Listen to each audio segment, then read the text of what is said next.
सध्या शील, डायघर, दिवा, डोंबिवली येथील गरजेनुसार बांधलेल्या बिल्डिंगमध्ये घेतलेल्या घरांवरती कारवाईचा धडाका सुरू झाला आहे.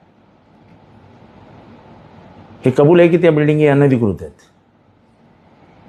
पण त्यांना बांधण्यासाठी मदत कोणी केली? बांधणारे बांधून गेले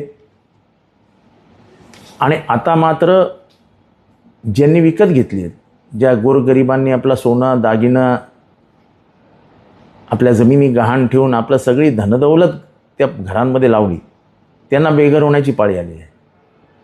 सरकार कुठलीही भूमिका घ्यायला तयार नाही. सरकारची जबाबदारी आहे.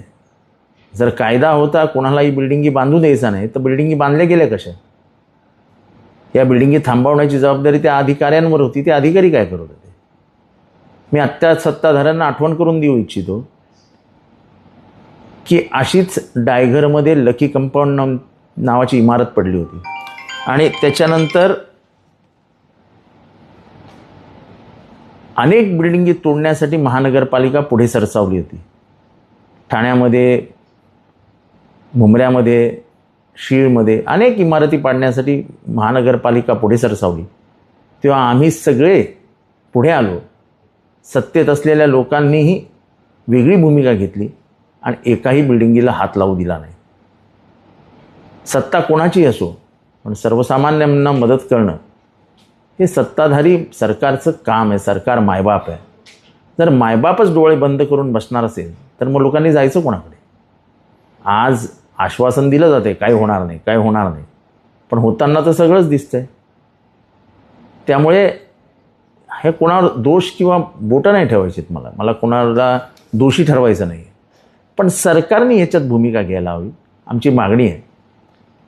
डोंबिवलीमध्ये 62 बिल्डिंगी आहेत, दिव्यामध्ये बिल्डिंगी आहेत, शीळ, दिवा, डायघर या परिसरामध्ये बिल्डिंगी आहेत. या सगळ्यांवरती कारवाईचा बडगा आहे. लोक रस्त्यावरती येऊन बसलेली आहेत. तहानलेली, भुकेली जनता रस्त्यावर आलेली आहे. हे काही चांगलं नाही आहे आणि त्यामुळे सरकारने भूमिका घेऊन या बिल्डिंगींना क्लस्टरखाली घ्यावं. 2025ची मर्यादा ठेवावी आणि कमीत कमी आता तरी सरकारचे डोळे उघडावेत. आम्ही विधानसभेत हा प्रश्न मांडून कंटाळलो की अनधिकृत बांधकाम होतं, तर ह्या अनधिकृत बांधकामांना जबाबदार कोण आहे? त्यांच्यावर कधी कारवाई होणार? त्यांच्यावर कारवाई नाही, पण ज्यांनी घरं विकत घेतलीत त्यांना काय माहिती आहे अधिकृत आहेत का अनधिकृत? सगळ्या अशिक्षित लोकांनी ही घरं घेतलेली आहेत, ज्यांना कायद्याचं ज्ञान